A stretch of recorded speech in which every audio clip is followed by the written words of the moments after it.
जय हिंद साथियों, नमस्कार। एक बार फिर से आप सभी का स्वागत है आज की इस क्लास में। तो साथियों, आज की जो क्लास है आप सभी के लिए बहुत ही हेल्पफुल होने वाली है, इसीलिए इस क्लास को शुरू से लास्ट तक जरूर देखिएगा।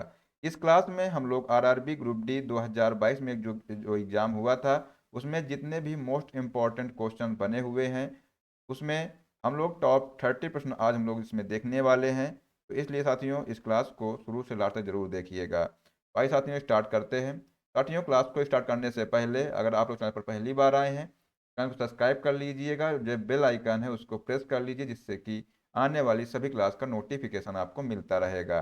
आइए देखते हैं, पहला क्वेश्चन है, पेरियार नदी किस राज्य में बहती है? तो दोस्तों, जो पेरियार नदी है वो केरल राज्य में बहती है। आप लोग इसका आंसर लगाएंगे केरल। ठीक है।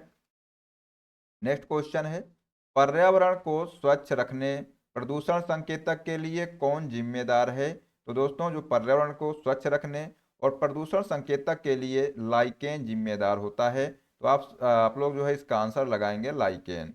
एड्स का फुल फॉर्म है, आपसे पूछा गया है कि एड्स का फुल फॉर्म क्या होता है, तो आप लोग आंसर बताएंगे एक्वायर्ड इम्यूनो डेफिशिएंसी सिंड्रोम। दोस्तों, एड्स का फुल फॉर्म होता है। नेक्स्ट क्वेश्चन है, जैन शब्द जीन शब्द से निकला है, जिसका अर्थ होता है? दोस्तों, अगर आपसे पूछा जाए कि जो जैन शब्द है वो किस शब्द से निकला है, तो आप लोग आंसर लगाएंगे जीन शब्द से। और अगर आपसे पूछा जाए कि जिसका अर्थ क्या है, जो जीन शब्द है इसका अर्थ क्या है, दोस्तों इसका अर्थ होता है विजेता। ठीक है।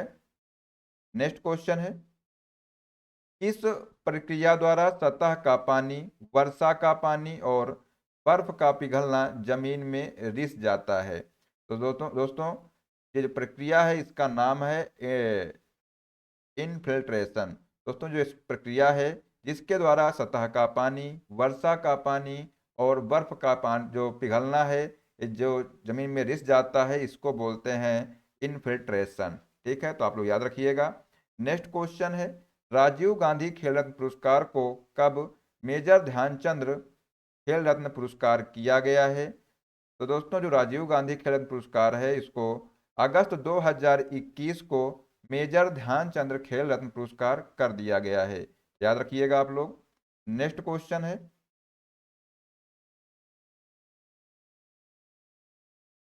प्रथम पंचवर्षीय योजना के समय योजना आयोग के अध्यक्ष कौन थे? ये आपसे पूछा गया है। तो बताइए साथियों, इसका आंसर क्या हो जाएगा? तो प्रथम पंचवर्षीय योजना है, प्रथम पंचवर्षीय योजना के समय योजना आयोग के जो अध्यक्ष थे वो जवाहरलाल नेहरू थे। कौन थे? जवाहरलाल नेहरू। आवर्त सारणी में लिथियम से फ्लोरीन की तरफ जाने पर प्रभावी नाभिकीय आवेश और परमाणु त्रिज्या है। तो ये आपसे पूछा गया है कि अगर हम लिथियम से फ्लोरीन की तरफ जाते हैं तो प्रभावी जो नाभिकीय आवेश होता है वो बढ़ता है और जो परमाणु त्रिज्या होती है दोस्तों ये घटती है। तो आप लोग ये याद रखिएगा। ठीक है। नेक्स्ट क्वेश्चन है,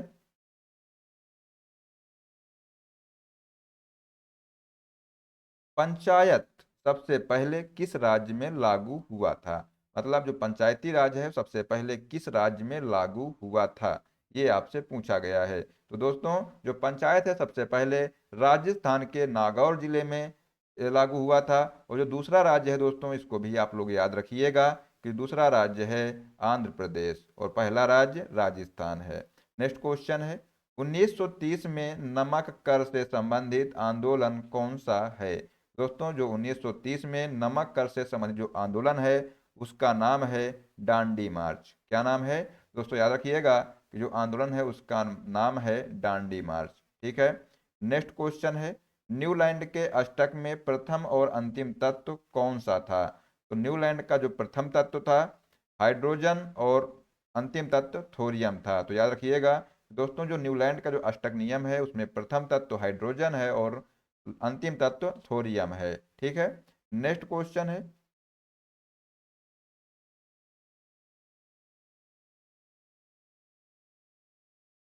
चलो लोकू त्योहार किस राज्य में मनाया जाता है?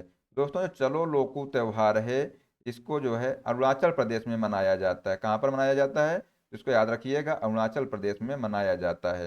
नेक्स्ट क्वेश्चन है, उष्णकटिबंधीय सदाबहार वन किस राज्य में पाए जाते हैं? दोस्तों, जो उष्णकटिबंधीय सदाबहार वन है वो जो है केरल राज्य में पाए जाते हैं। फ्यूज तार पतला और लंबा क्यों बनाया जाता है? तो दोस्तों जो फ्यूज तार है उसको पतला और लंबा इसलिए बनाया जाता है क्योंकि पतले तारों में उच्च प्रतिरोधकता और कम गलनांक होता है। इसलिए जो है फ्यूज तारों को दोस्तों पतला और लंबा बनाया जाता है। ठीक है, तो आप लोग इसको याद रखिएगा।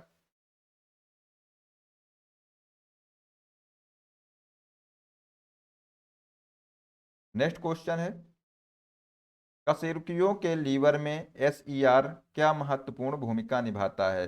दोस्तों जो कशेरुकी होते हैं इनके जो लीवर में एसईआर होता है, ये जो है विष और औषधियों का विसरण करता है। क्या करता है? तो ये जो है औषधियों और विष का विसरण करता है। नेक्स्ट क्वेश्चन है, ओम का नियम क्या है?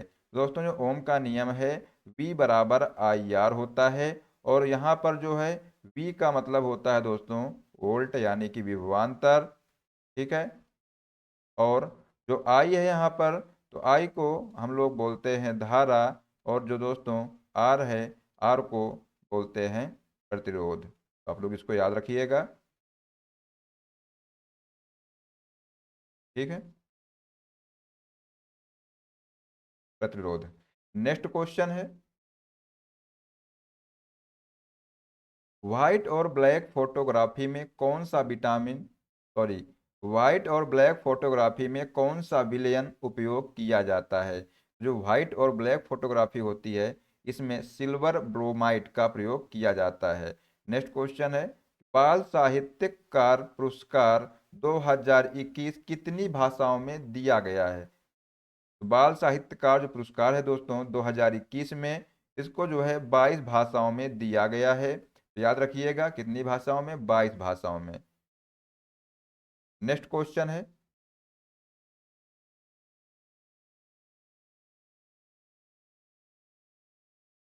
किसी वस्तु का प्रतिबिंब रेटिना पर नेत्र लेंस द्वारा प्रकाश किरणों के कारण बनता है? तो बताइए कि किसके कारण दोस्तों ये जो वस्तु का प्रतिबिंब रेटिना पर नेत्र लेंस द्वारा प्रकाश किरणों के में जो है डैश है फिर बनता है? दोस्तों इसका आंसर हो जाएगा अपवर्तन के कारण। तो प्रकाश किरणों के अपवर्तन के कारण दोस्तों वस्तु का प्रतिबिंब रेटिना पर बनता है। ठीक है, तो याद रखिएगा। नेक्स्ट क्वेश्चन है, जब प्रकाश वक्रता केंद्र से होकर गुजरता है तो आपतन और परावर्तन किरण किरण के मध्य कितने डिग्री का कोण होता है? तो दोस्तों जब प्रकाश जो है वक्रता केंद्र से होकर गुजरता है और आपतन और परावर्तन किरण के मध्य दोस्तों 0 डिग्री का कोण होता है। कितने डिग्री का कोण होता है? तो 0 डिग्री का कोण होता है। नेक्स्ट क्वेश्चन है,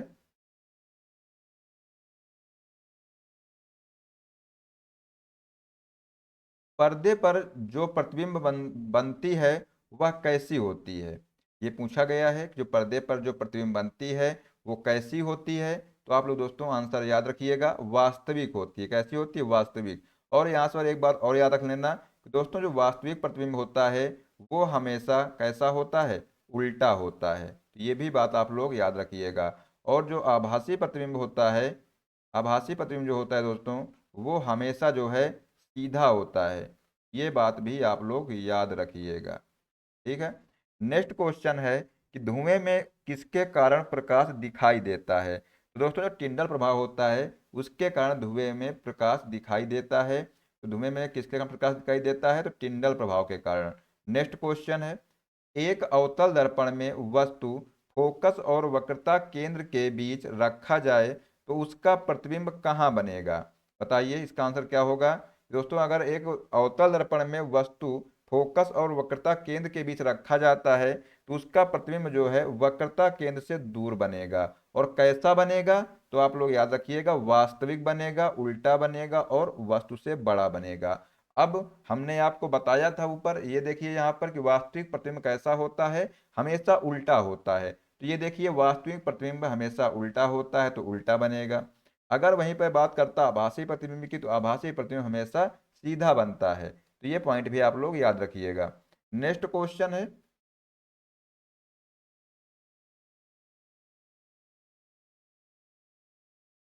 विद्युत मोटर में कुंडली के अर्ध घूर्णन के बाद विद्युत धारा की दिशा उत्क्रमित कौन करता है? तो बताइए कि जो विद्युत मोटर होती है इसमें जो कुंडली के अर्ध घूर्णन के बाद विद्युत धारा की दिशा को उत्क्रमित कौन करता है? तो आंसर दोस्तों हो जाएगा विभक्त वलय जो होता है ये जो है धारा की दिशा को उत्क्रमित कर देता है। नेक्स्ट क्वेश्चन है, राष्ट्रीय आय संबंधित आंकड़ा कौन सी संस्था जारी करती है? जो राष्ट्रीय आय संबंधित जो आंकड़ा है ये केंद्रीय सांख्यिकी संगठन के द्वारा जो है जारी किया जाता है, तो आप लोग इसको याद रखिएगा। ठीक है, नेक्स्ट क्वेश्चन है,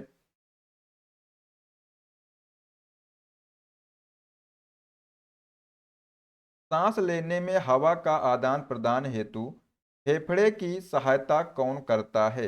दोस्तों जब हम लोग सांस लेते हैं तो हवा का जो आदान प्रदान होता है इसके हेतु फेफड़े की जो सहायता कौन करता है? तो आंसर हो जाएगा श्वास नलिका। इसी को बोलते हैं दोस्तों ट्रेकिया। तो याद रखिएगा कि जो सांस लेने में जो है हवा का आदान प्रदान हेतु फेफड़ों की सहायता कौन करता है? तो ट्रेकिया करता है, यानी श्वास नलिका द्वारा इसकी सहायता की जाती है। नेक्स्ट क्वेश्चन है, संघाई हिरण किस राज्य का राष्ट्रीय पशु है? दोस्तों जो संघाई हिरण है वो किस राज्य का राष्ट्रीय पशु है? तो आप लोग याद रखिएगा मणिपुर का। किस राज्य का? मणिपुर का जो है राजकीय पशु है। नेक्स्ट क्वेश्चन है कि कौन सी नदी अमरकंटक की पहाड़ी से निकलती है? तो दोस्तों यहाँ पर याद रखिएगा कि अमरकंटक की पहाड़ियों से जो निकलने वाली नदी है उसका नाम है नर्मदा नदी। कौन सी नदी है? नर्मदा नदी दोस्तों, इसका आप लोग राइट आंसर लगाइएगा। इसके बाद देखते हैं नेक्स्ट क्वेश्चन।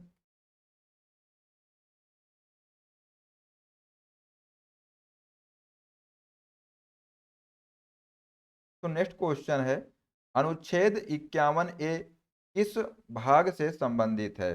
तो बताइए कि जो अनुच्छेद 51A है दोस्तों ये किस भाग से संबंधित है? ये आपसे पूछा गया है।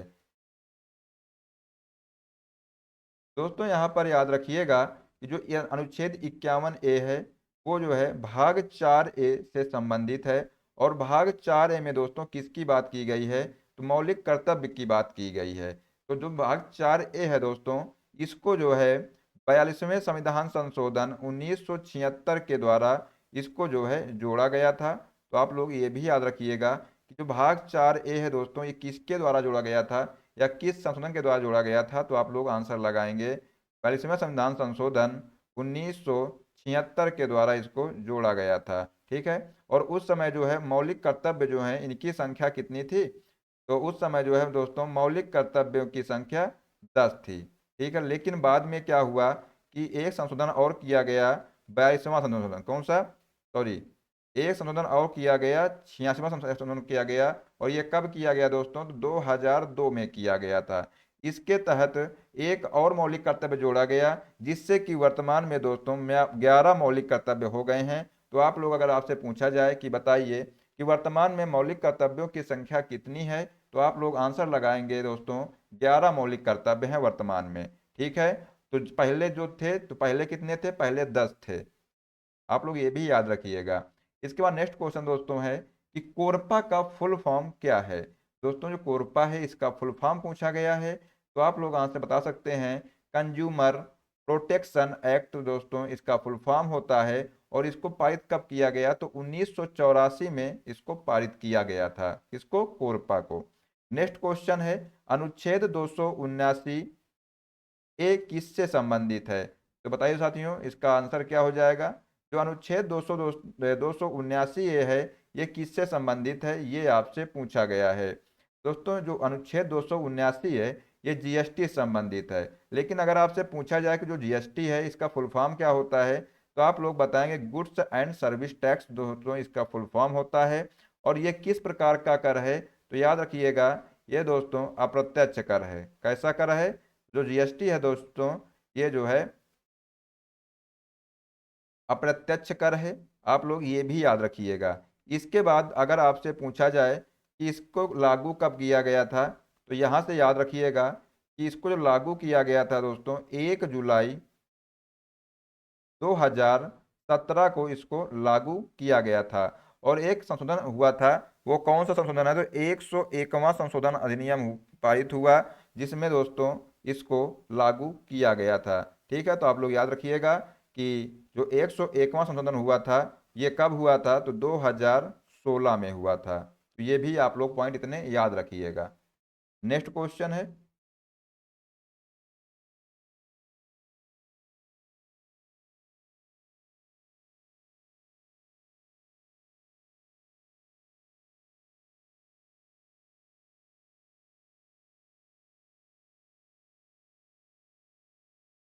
दोस्तों अगला क्वेश्चन है कि मासिन राम किन पहाड़ियों पर स्थित है, ये आपसे पूछा गया है। तो बताइए दोस्तों, जो मासिन राम है वो किन पहाड़ियों पर स्थित है। तो आप लोग आंसर लगाएंगे दोस्तों कि जो मासिन राम है ये खासी पहाड़ियों पर स्थित है। और खासी पहाड़ियाँ कहाँ पर हैं, तो ये मेघालय में है। ठीक है, तो मेघालय में दोस्तों अगर आपसे पूछ ले, गारो, खासी और जयंतियाँ, ये तीन पहाड़ियाँ हैं जिनमें से खासी पहाड़ी जो है मेघालय में है। और जो गारो, खासी और जयंतियाँ हैं, तीनों पहाड़ियाँ मेघालय में है। लेकिन आपसे पूछा गया है कि मासिन राम का किन पहाड़ी पर स्थित है, तो आप लोग आंसर लगाएंगे खासी पहाड़ी पर स्थित है। ठीक है, नेक्स्ट क्वेश्चन है, नवरोज उत्सव कौन से धर्म से संबंधित है। तो दोस्तों जो नवरोज उत्सव है ये पारसी धर्म से संबंधित, किस धर्म से संबंधित है, तो पारसी धर्म से संबंधित है ये। नेक्स्ट क्वेश्चन साथियों है कि मर्दा अपरदन रोकने के लिए क्या सही विधि है। दोस्तों जो मृदा अपरदन है इसको रोकने के लिए समोच्च रेखीय जुताई जो विधि है ये आवश्यक होती है। तो आप लोग याद रखिएगा कि मृदा अपरदन को अगर रोकना है तो उसके लिए समोच्च रेखीय जुताई सही विधि होगी। ठीक है, नेक्स्ट क्वेश्चन है, भारतीय संग्रहालय अधिनियम कब पारित किया गया था। तो दोस्तों जो भारतीय संग्रहालय अधिनियम है इसको 1910 में पारित किया गया था।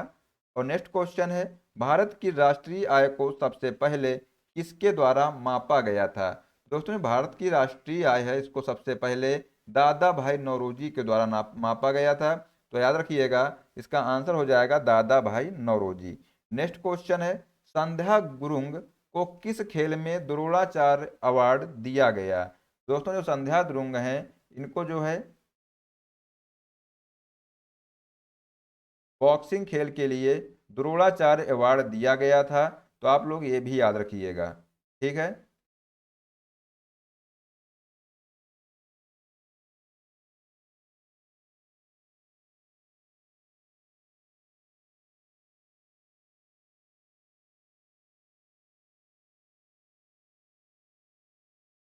नेक्स्ट क्वेश्चन है, किस राज्य पुलिस ने महिलाओं और बच्चों के खिलाफ अपराध को रोकने के लिए पिंक फोर्स शुरू किया। बताइए दोस्तों इसका आंसर क्या होगा कि किस राज्य पुलिस ने महिलाओं और बच्चों के खिलाफ अपराध रोकने के लिए पिंक फोर्स शुरू किया था। तो आंसर हो जाएगा गोवा। कौन सा, तो गोवा दोस्तों इसका आप लोग राइट आंसर लगाइएगा। नेक्स्ट क्वेश्चन है, हाजी अली दरगाह कहाँ पर है। दोस्तों जो हाजी अली दरगाह की बात की गई है तो हाजी अली दरगाह दोस्तों बरली तट मुंबई में स्थित है। कहाँ पर है, तो बरली तट मुंबई में है। हाजी अली दरगाह कहाँ पर है, तो बरली तट मुंबई में है। नेक्स्ट क्वेश्चन है, टीपी ओसैफ को किस क्षेत्र या खेल में द्रोणाचार्य 2021 अवार्ड दिया गया है। दोस्तों जो टीपी जो ओसैफ हैं इनको एथलेटिक्स में जो है द्रोणाचार्य 2021 अवार्ड दिया गया है। तो आप लोग ये भी याद रखिएगा। ठीक है, तो किस खेल में, एथलेटिक्स के खेल में। नेक्स्ट क्वेश्चन है, पंचायती राज में महिलाओं को कितना आरक्षण है। दोस्तों पंचायती राज में दोस्तों महिलाओं को 33% का आरक्षण दिया गया है। तो आप लोग ये क्वेश्चन याद रखिएगा। साथियों सारे क्वेश्चन बहुत ही इंपॉर्टेंट क्वेश्चन है। नेक्स्ट क्वेश्चन है कि वक्रता त्रिज्या और फोकस दूरी के सूत्र क्या हैं। दोस्तों जो वक्रता त्रिज्या और फोकस दूरी का सूत्र है R = 2F, यानी कि जो वक्रता त्रिज्या है फोकस दूरी की दोगुनी होती है। आप लोग ये याद रखिएगा। ठीक है, तो वक्रता त्रिज्या और फोकस दूरी का सूत्र है R = 2F है।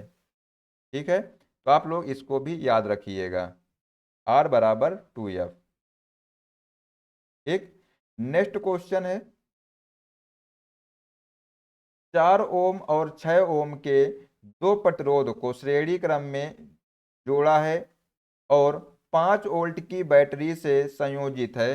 तो 4 ओम वाले प्रतिरोध में कितना वोल्ट प्रवाहित हो रहा है। तो दोस्तों यहाँ पर बात की गई है 4 ओम और 6 ओम की।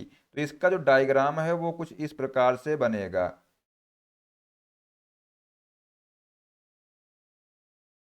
श्रेणी क्रम में जोड़े गए हैं 4 और 6 ओम के दो प्रतिरोध। तो यहाँ पर इसका जो डायग्राम है ये इस प्रकार से बनेगा, ठीक है।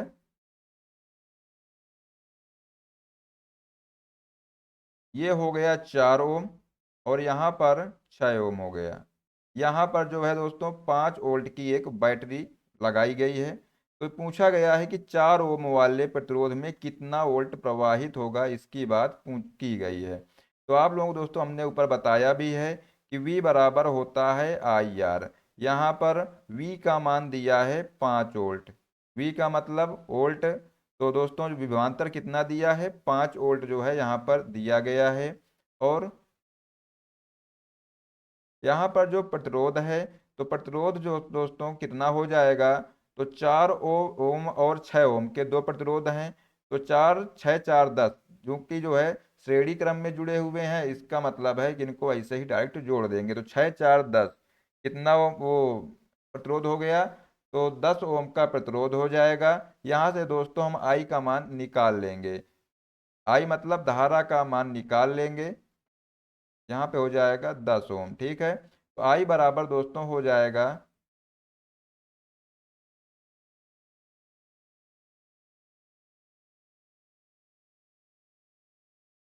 आई बराबर हो जाएगा 5/10।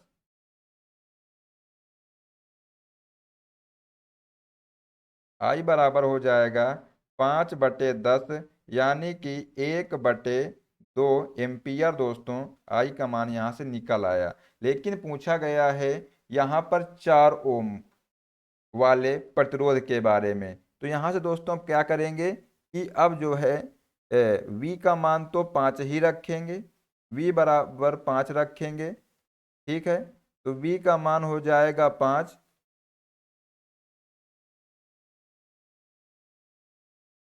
V का मान दोस्तों हो जाएगा 5। और जो I है, हम लोगों ने I का मान निकाला है 1/2 और R का मान निकाला है कितना,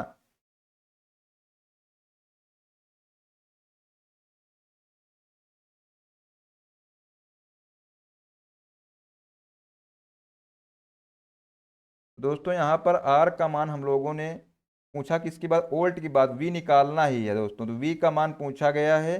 तो 1/2 और यहाँ पर हो जाएगा 4। R का मान किसमें कितना दिया है, 4 दिया है।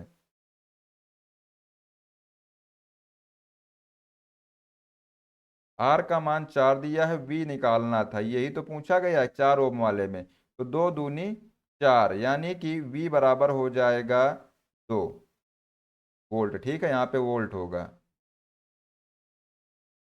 हो रहा है। तो 4 ओम वाले प्रतिरोध में कितना वोल्ट प्रवाहित हो रहा है, तो V का मान यहाँ पर 2 वोल्ट हो जाएगा, ठीक है। तो आप लोग इसको याद रखिएगा। नेक्स्ट क्वेश्चन है कि एक समान प्रतिरोध R के तार को यदि दो समान भागों में विभाजित कर दें तो प्रत्येक भाग का प्रतिरोध क्या होगा, ये आपसे यहाँ पर पूछा गया है।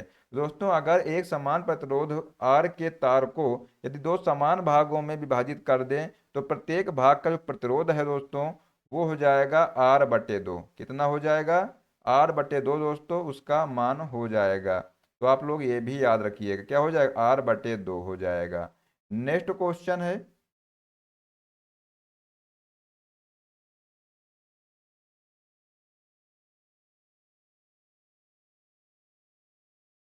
साइक्लोहेक्सेन में कितने कार्बन बंध तथा कितने हाइड्रोजन बंध मिलकर कितने सहसंयोजक बंध बनाते हैं, तो ये आपसे पूछा गया है।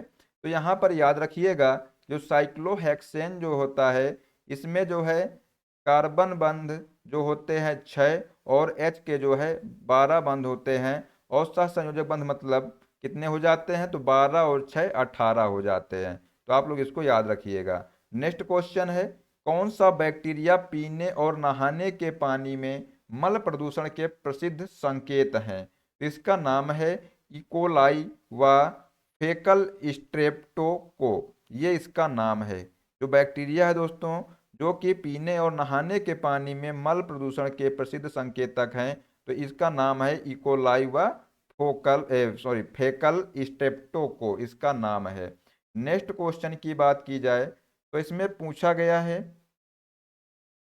आलू पर आयोडीन के घोल को डालने पर जो हिस्सा आयोडीन के घोल के संपर्क में आता है वह किसकी उपस्थिति के कारण नीला काला हो जाएगा। तो दोस्तों स्टार्च की उपस्थिति के कारण ये जो आलू पर जो आयोडीन के घोल को डालने पर उसका जो हिस्सा आयोडीन के घोल के संपर्क में आता है तो वह जो है नीला काला हो जाएगा। किसकी उपस्थिति पे? तो स्टार्च की उपस्थिति पे। नेक्स्ट क्वेश्चन है, एक अवतल दर्पण में 25 सेंटीमीटर रखा है, एक अवतल दर्पण से 25 सेंटीमीटर रखा है और 30 सेंटीमीटर दूर उल्टा और वास्तविक वास्तविक प्रतिबिंब बनता है तो आवर्धन क्या होगा? ये आपसे पूछा गया है। तो दोस्तों याद रखिएगा कि जो आवर्धन है दोस्तों इसका फार्मूला होता है m बराबर माइनस वी अपान यू। ठीक है, लेकिन यहाँ पर आपको पता है कि दोस्तों जो अवतल दर्पण होता है, अवतल दर्पण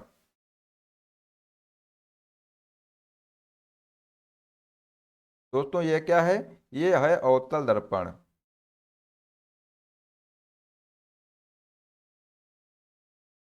ये अवतल दर्पण है और यहाँ पर बोला गया है कि 25 सेंटीमीटर दूर पर एक वस्तु रखी गई है, यानी कि जो वस्तु की दूरी होती है उसको हम u से डिनोट करते हैं। तो u का मान लेकिन क्या है? u का मान होगा निगेटिव और जो प्रतिबिंब है प्रतिबिंब उल्टा बनेगा और वास्तविक बनेगा दोस्तों। तो आप लोगों को मालूम होगा कि जो अवतल दर्पण होता है तो अवतल दर्पण का जो प्रतिबिंब होता है ये दर्पण से पीछे बनता है, यानी कि दर्पण के पहले बनता है। तो जो v होगा दोस्तों इसका भी मान क्या होगा? इसका भी मान हो जाएगा माइनस, निगेटिव में इसका भी मान हम ले लेंगे।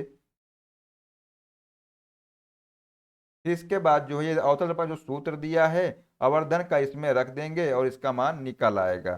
ठीक है, इसके बाद दोस्तों देखते हैं नेक्स्ट क्वेश्चन क्या है।